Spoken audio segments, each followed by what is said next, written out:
السلام عليكم ورحمة الله وبركاته. كسو دوادا وكيل بلشو. maanta waxaa wareysi gaar ah la yeelanaynaa wasiiru dowlaha wasaaradda arrimaha dibadda xildhibaan cali cumar. waxaan weydiin doonaa arrimo muhiim ah gaar ahaan qadiyado la xiriira arrimaha dibadda. wasiir waa mahadsantahay. axmed iyo dhammaan tiimka kooxda wakiil bulsho waxaan marka hore idin leeyahay waa salaamantihiin.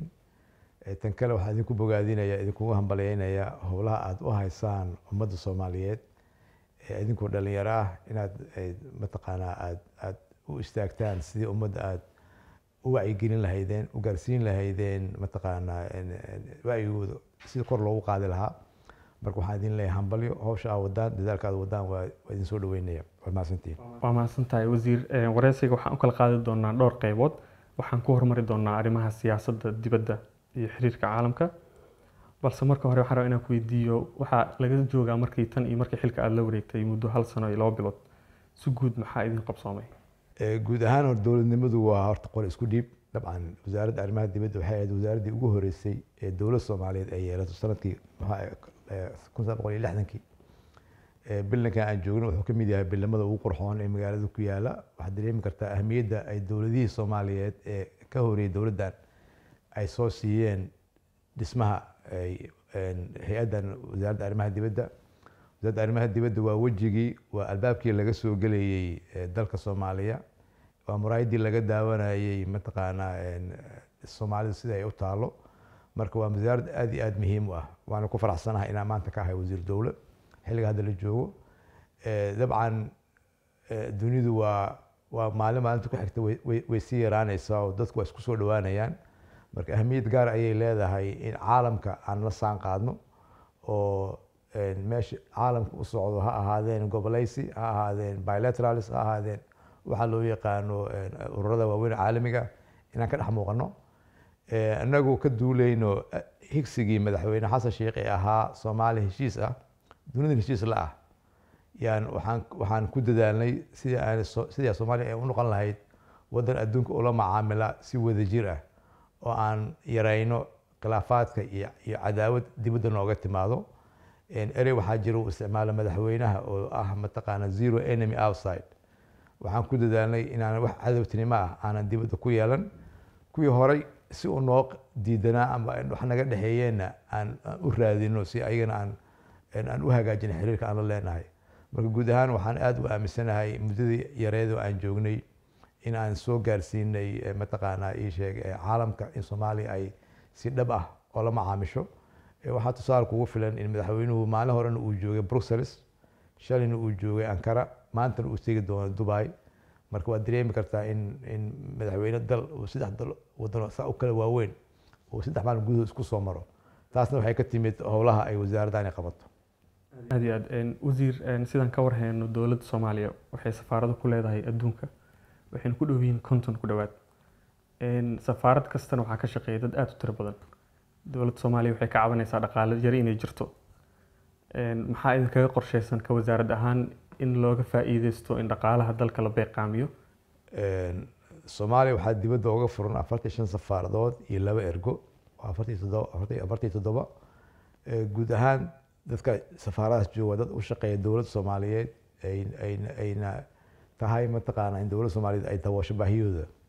dabcan baahiyaha dibadda way ka qarashka dibadda wuu ka badan yahay kan gudaha. waa run in miisaaniyad ahaan ayna xakameynayso. waxaan ku dadaalnaa markan aan ku dadaalnaa sida la isku waafajin lahaa miisaaniyadda ay dowladda ugu talagashay wasaaradda iyo shaqaalaha aan dibadda geynayno. dabcan shaqaalaha iyaga dibadda jooga ee diblomaasiyiinta ah nolol aad u adag ayay ku shaqeeyaan. dhibaato dhaqaalo aad u xun yaa ka jirta meel walba sida waddanka ay ugu jirtay meelaha kale ay ka jirtaa. laakiin dad badan yaa u dhabar adeegay oo muddadii 30 sano ahayd oo waddanku burbursanaa. safaaradaha qaarkood dad baa iskood uga shaqeynay oo mataqaana u maamulayay. marka waxaan aaminsanahay in laga gudbi doono caqabadaha jiro. haddana dadaal waxaan wadnaa ah in dib u habeen lagu sameeyo baahiyaha iyo la isku waafajiyo mataqaana iyo shaqaalaha dibadda jooga. dowladda imise ay miisaaniyad ugu talagashay arrimaha dibadda? miisaaniyadda dibadda wasaaradda laba loo qaybiyaa. waxaa loo qaybiyaa miisaaniyadda gudaha ee wasaaradda oo 2 milyan xoogaa u maleynaa sanadkii iyo miisaaniyadda dibadda oo ilaa 4 milyan xoogaa loogu talagalay. waxaan qiyaasayaa sanadkan inuu taan qiyaasa ilaa 6 milyan in wasaaradda arrimaha dibadda gudaha iyo dibaddaba qarashka loogu talagalay. ayadoo intaas ay jirto waxaa jira wadamo muhiim ah oo xiriirka Soomaaliya qoto dheer xiriir fiican ay la leedahay sidaas ay tahayna waxaa halkaas noo joogo kaliya ku sime sida Imaaraadka iyo Qatarka iyo dowladda Qatar dowladda Soomaaliya maxaa ugu qorshaysan wadamadaas dabcan dee safaaraduhu mar walba xaalado kala duwan ayay soo maraan waa run inay safaarada muhiim ah ay weli joogaan si hayayaal taas macnaheedu maaha inaanay safaaraddu shaqayn safaaraddu way shaqaysaa laakiin mar walba baahiyaha jira iyo waxaan ku dadaalnaa in iswaafajino dalka Qatar hadda safiir ayaan u magacaabnay kuwa kale weli aan loo magacaabinna way ku xigaan hadduu Ilaahay yiraahdo howlaha noo yaalay ka mid tahay weli waxaan ku guda jirnaa arrimaha safaaradaha wasiir sidaan ka warhayno waxaa jira safaarado oo lagu eedeeyo inay musuqmaasuq ka jiraan gaar ahaan marka ay baasaboorka muwaadiniinta Soomaaliyeed dalkaas jooga u sameynayaan waxay ka qaataan lacag aad u tiro badan ayagoo raadinayo baasaboorka dalka ay xaq u leeyihiin wasaaradda arrintaas ma ka warhaysaa dabcan horta baasaboorada waxaa bixiya hay'adda socdaalka oo hoos tagta wasaaradda amniga laakiin marka ay dalalka dibadda joogaan waxay ku dhex shaqeeyaan safaaradda Soomaalida oo waxay qayb ka yihiin qunsuliyadaha Soomaaliya dibadaha ku yaala dabcan lacagaha safaarada ee baasaboorka lagu bixiyo horta waxaa aruuriya oo qaada hay'adda amniga wasaaradda amniga hay'adda socdaalka waa run in wadamada qaarkood baasaboorada lacag badan lagu bixiyo sababtoo ah qarashyada iyo duruufaha ka jira wadamadaas ayaa ka qaalisan macnaha qofka ka shaqeynaya Jarmalka ama qof ka shaqeynaya mataqaanaa Tanzania isku nolol maaha isku qiimana maaha marka baasaboorka inay kala qaalisan yihiin oo wax iska caadi ah marka anagu ilaa hadda waxaan hubaal aan ku hayno musuqmaasuq ma jiraan baasaboorkan bixintiisu waxaa bixisay hay'adda socdaalka markan waxaan u galeynaa arrimaha loolanka wadamada Carabta iyo halka Soomaaliya uga jirto wasiir sidaan ka warhayno dowladda Qatar waxay ka mid ahayd dowladaha aad ku taageerayay madaxweynihii hore Soomaaliya Farmaajo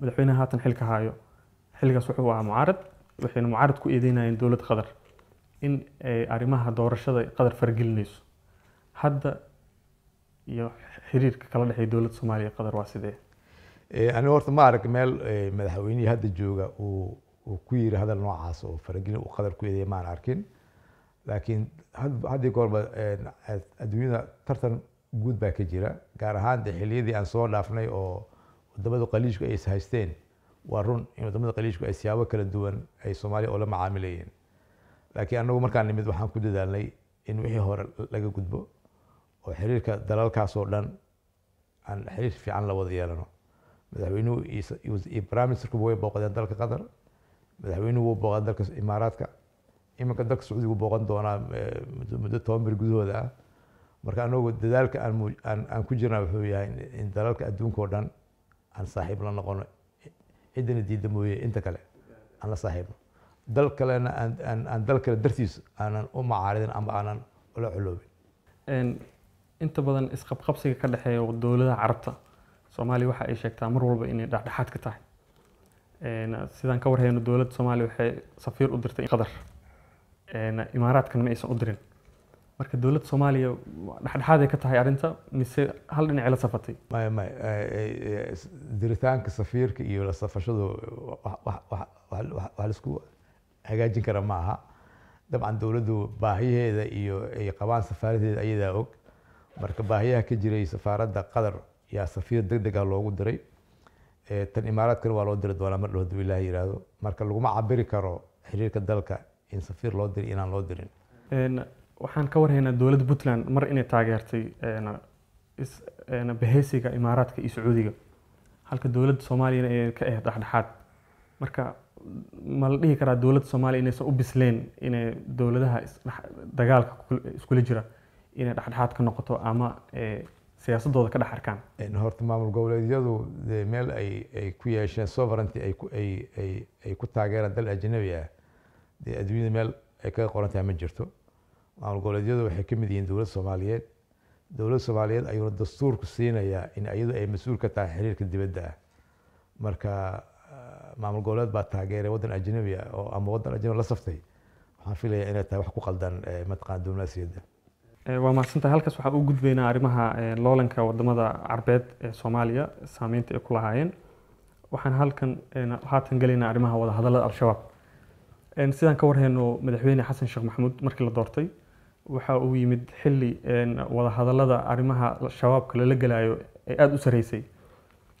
waxaana markaas dowladdii ka horeysay dowladda hadda uu hogaamiyey xasan sheekh maxamuud la sheegayay inay wada hadal la furaan al-shabaab.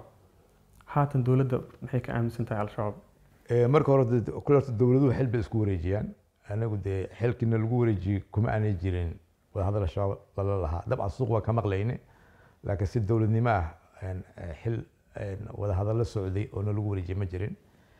xaaladii aan dhaxalnayna ma ahayn xaalad saamaxaysay in shabaabka wada hadal lala galo. xaalad waxay ahayd shabaabku ay u muuqdeen in ayagu ay gacan sareeyaan oo ayagu ay meelo badan oo dalka ka mida iyo dhaqaalo badan fara badan ay ka aruursanayaan. mana ahayn xaalad saamixi kartay in lala macaamilo. marka dowladdu tallaabada ay qaaday waxay tahay in shabaabku lala dagaalo, ummadda laga qabto. haddana waa socotaa, howl socda waa ilaa iyo 300 kilomitir dhul u jira yaa looga qabtay sanadkan soo dhaafnay. inta dhiman waxaan rajaynaynaa in sanadka inta ka dhiman ilaa iyo sanadka xiga in laga gudbo. waa aaminsanahay mar walba in dadku shabaabka ay dad Soomaaliyeed yihiin, aakhirkana ay ku dhammaan doonto in si mataqaanaa loo wada hadlo. laakiin wada hadalku ma aha sidii kii hore aan u naqaano awood qaybsiga ma aha.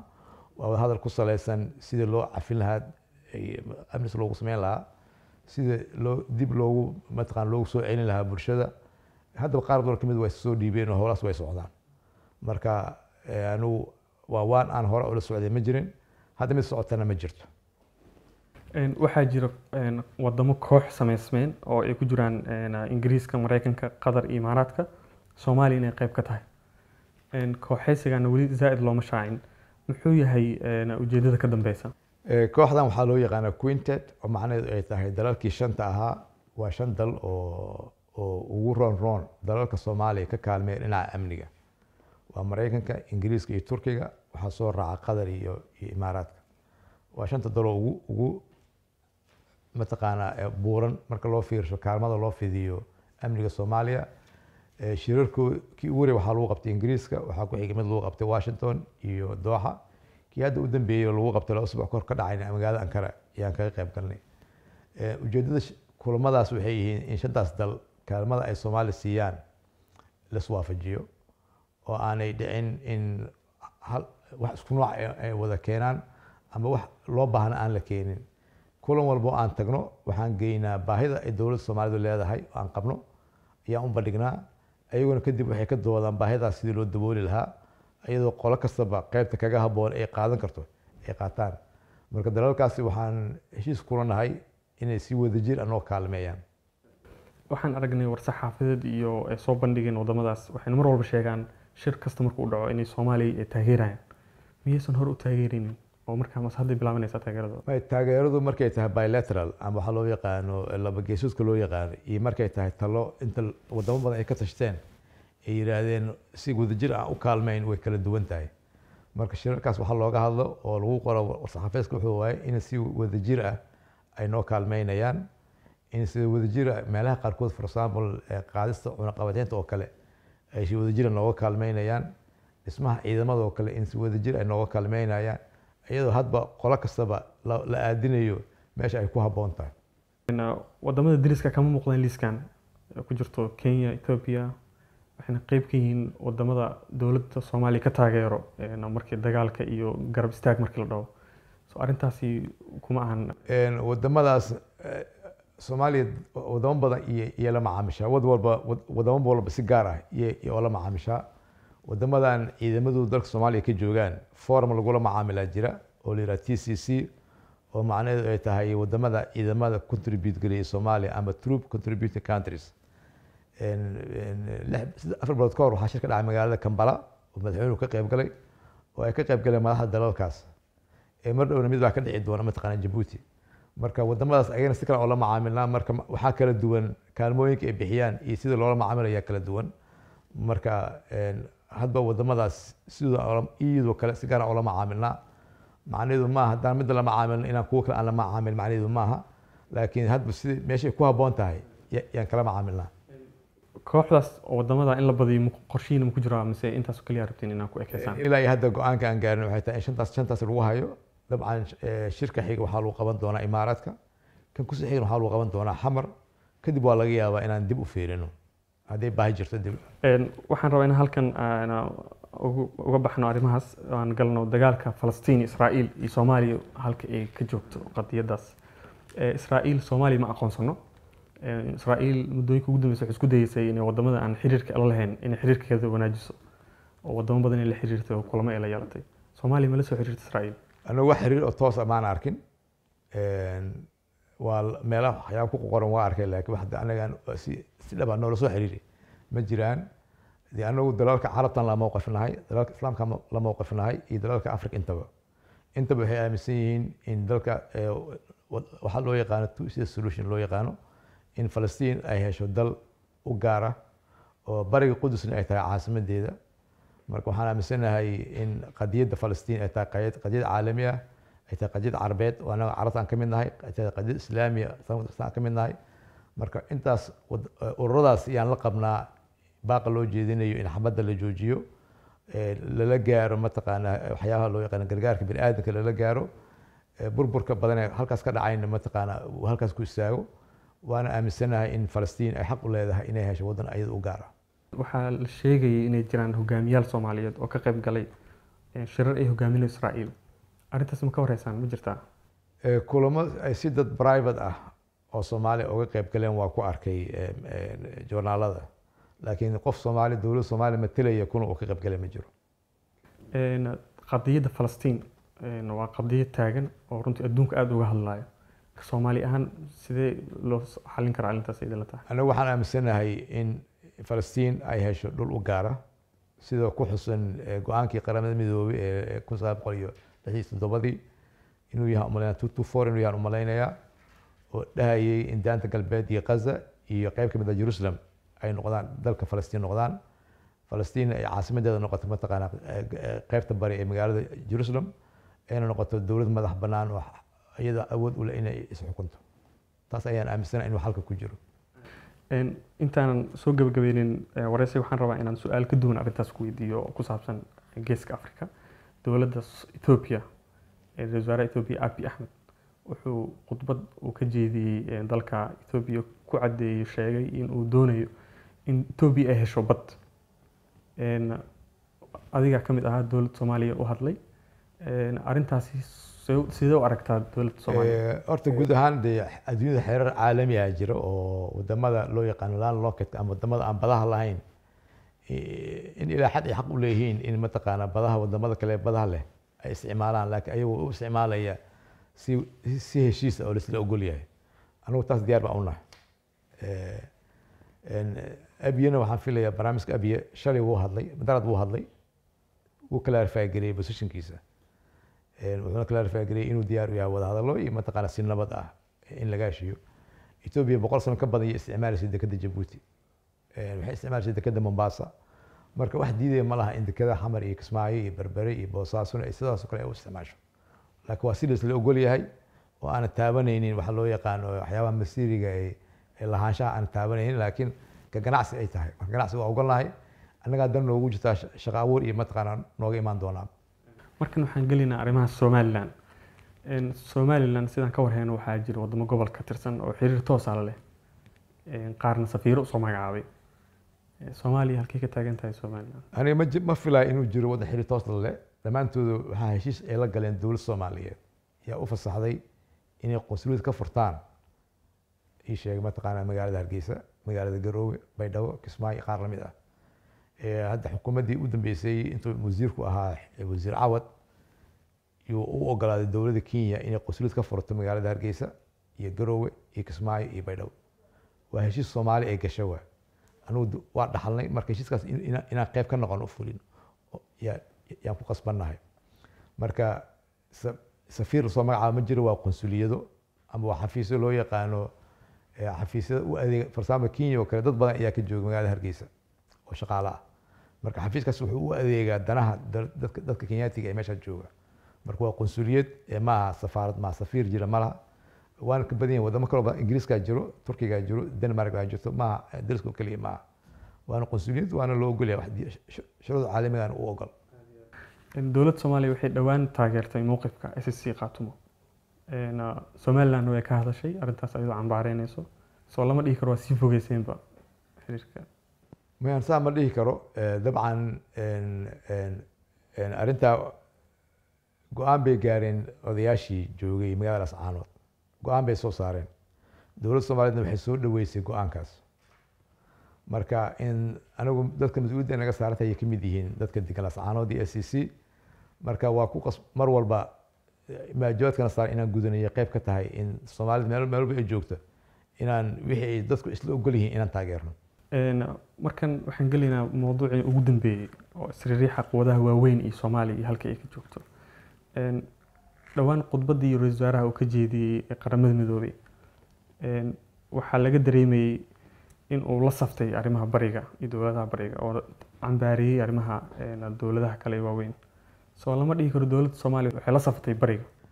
sidaan kuu sheegay warka aan ku bilaabay anagu de waxaan rabnaa dal adduunka oo saaxiib la dabcan macnaheedu maaha inaadan wadana aad xiriir dhow aadan la yeelan maaha anagu wadamo aan xiriir dhow la leenahay jira wadamada reer galbeedka ayaa u badan oo in muddo ah qayb weyn ka ahaa dib u dhiska dowladda Soomaaliyeed kaalmo badan dhaqaale badan ku bixiya Soomaaliya ay soo kabato marka siyaasad ahaan anaga waxaan u dhownahay dalka reer galbeedka laakiin taas macnaheedu maaha inaan xiriir la yeelan karin dalka reer bariga marka sirriyaxas guud anagu waxna saameeya maaha anagu wixii dantayada interestigeena ayaan ka shaqeynaa. laakiin soo lama dhihi karo mararka qaarkood dowladaha waaweyn waa lagu dhex lumi karaa dowladda Soomaaliya quwadeeda iyo xiriirka caalamka ay leedahay maadaama uusan aad u sameeyay. mas'uuliyadda saaran wasaaraddan iyo diblomaasiyiinteeda waxay tahay in dadka Soomaalidu ay ka badbaadiyaan duufaanada siyaasadeed ee iskhilaafsan adduunka jira oo ay Soomaaliya ay ka nabad yeelaan marka waxaan ku dadaalaynaa inaan hawshaas gudan hadduu Ilaahay yiraahdo. waa maasan tahay waxaan kusoo gabagabeynaynaa su'aashan waxaa jirta doorashada maamulka baarlamaanka adduunka gabar Soomaaliyeed noo tartamayso ayanta buuq badan ka jiray maalmahan arrintaas wasaaraddu maxay koobtaa. muddo laga joogo 8 bilood iyo dowladda Tanzania waxayna soo weydiisatay cod gabadh Tanzania speaker ka ah baarlamaankooda madax ka ah oo u tartamayso mataqaana baarlamaanka caalamka inay madax ka noqoto inaan cod siino anagu waagaas maan ogeyn qof Soomaali oo bosishkaas raba waxaan go'aan ku gaarnay inaan taageerno warqad ballanqaad ahna waa loo qoray xilligaas